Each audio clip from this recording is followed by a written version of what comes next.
Hi dears, welcome back. അപ്പോൾ ഇന്നത്തെ special വളരെ എളുപ്പത്തിൽ ഉണ്ടാക്കിയെടുക്കാൻ പറ്റിയ നല്ലൊരു 4 മണി പലഹാരമാണ്.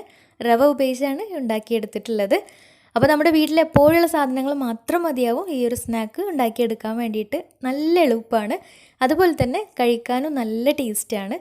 അപ്പോൾ എങ്ങനെയാണ് ഈ ഒരു സ്നാക്ക് തയ്യാറാക്കുന്നതെന്ന് നോക്കാം. അതിന് മുന്നേയായിട്ട് ചാനൽ സബ്സ്ക്രൈബ് ചെയ്യാത്തവരുണ്ടെങ്കിൽ സബ്സ്ക്രൈബ് ചെയ്യാൻ മറക്കരുത്. തൊട്ടടുത്തുള്ള ബെല്ലൈക്കണും കൂടെ ഒന്ന് ക്ലിക്ക് ചെയ്യുകയാണെങ്കിൽ ഇനി ഞാൻ പുതിയ വീഡിയോസ് ഇടുമ്പോൾ അതിൻ്റെ നോട്ടിഫിക്കേഷൻസൊക്കെ പെട്ടെന്ന് തന്നെ കിട്ടുകയും ചെയ്യും. അപ്പോൾ ഈ ഒരു സ്നാക്ക് തയ്യാറാക്കി എടുക്കാൻ വേണ്ടിയിട്ട് ആദ്യം തന്നെ ഒരു ബൗളെടുത്ത് അതിലേക്ക് 1 കപ്പ് റവ ചേർത്ത് കൊടുക്കാം. അപ്പോൾ റവ വറുത്തതായാലും വറുക്കാത്തതായാലും കുഴപ്പമൊന്നുമില്ല. ഇനി ഇതിലേക്ക് വേണ്ടത് മൈദയാണ്. അപ്പോൾ 1/2 കപ്പ് അളവിൽ മൈദയും കൂടെ ഇട്ട് കൊടുക്കാം. അപ്പോൾ മൈദക്ക് പകരം ഇനി ഗോതമ്പ് പൊടി ആയാലും കുഴപ്പമൊന്നുമില്ല. മൈദ കൂടെ ചേർത്ത് കൊടുത്തിട്ട് ഇനി ഇതിലേക്ക് സവാള, ചെറിയൊരു സവാള ചെറുതായിട്ട് കട്ട് ചെയ്തെടുത്തിട്ടുണ്ട്. അപ്പോൾ വലിയ സവാളയാണെങ്കിൽ പകുതിയൊക്കെ മതിയാവും. അപ്പോൾ സവാള ഇതുപോലെ ചെറുതായിട്ട് തന്നെ കട്ട് ചെയ്തെടുക്കാൻ ശ്രദ്ധിക്കുക.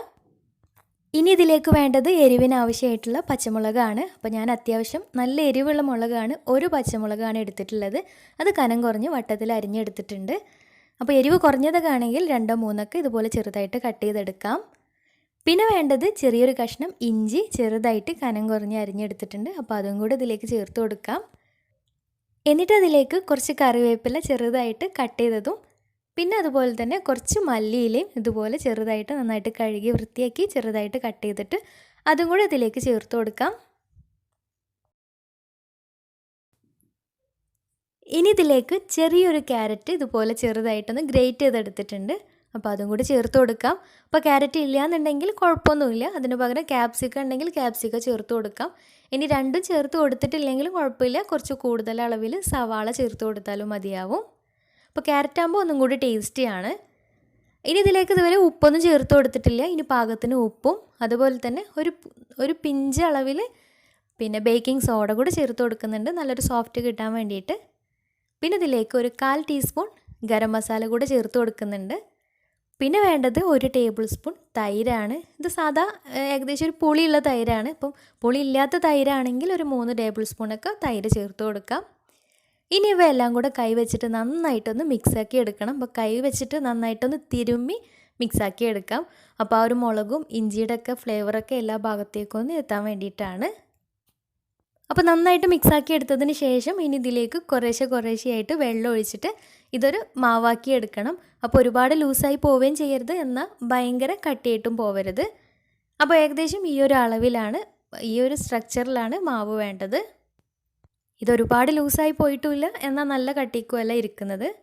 ഇനി ഈ മാവ് മാറ്റി വെക്കാം.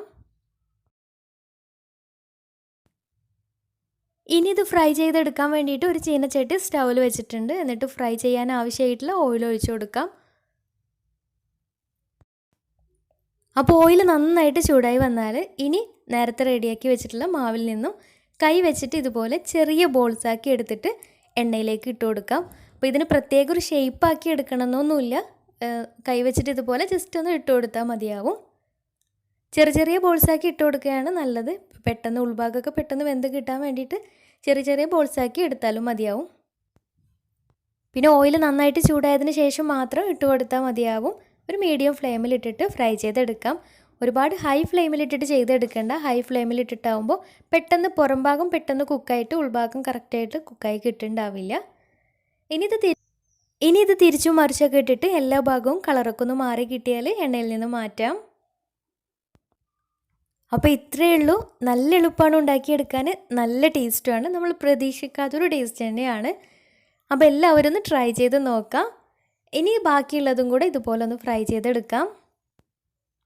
പിന്നെ ഇതിൽ റവ ഒക്കെ ചേർത്തിട്ടുള്ളത് കാരണം ഒട്ടും തന്നെ എണ്ണയൊന്നും ഇതിൽ പിടിക്കുന്നുമില്ല. അപ്പോൾ എല്ലാവരും ഒന്ന് ട്രൈ ചെയ്ത് നോക്കുക. എന്നിട്ട് നിങ്ങളുടെ ഫീഡ്ബാക്ക്സ് താഴെ കമൻറ്റ് ബോക്സിൽ അറിയിക്കാൻ മറക്കരുത്. അപ്പോൾ ഇന്നത്തെ വീഡിയോ ഇഷ്ടമായെന്ന് വിചാരിക്കുന്നു. ഇഷ്ടമായെങ്കിൽ ലൈക്ക് ചെയ്യുക, ഫ്രണ്ട്സ് റിലേറ്റീവ്സിനൊക്കെ ഒന്ന് ഷെയർ ചെയ്യുകയും ചെയ്യുക. അപ്പോൾ നല്ല വീഡിയോയുമായി വീണ്ടും വരാം. അതുവരെ take care, bye, thank U.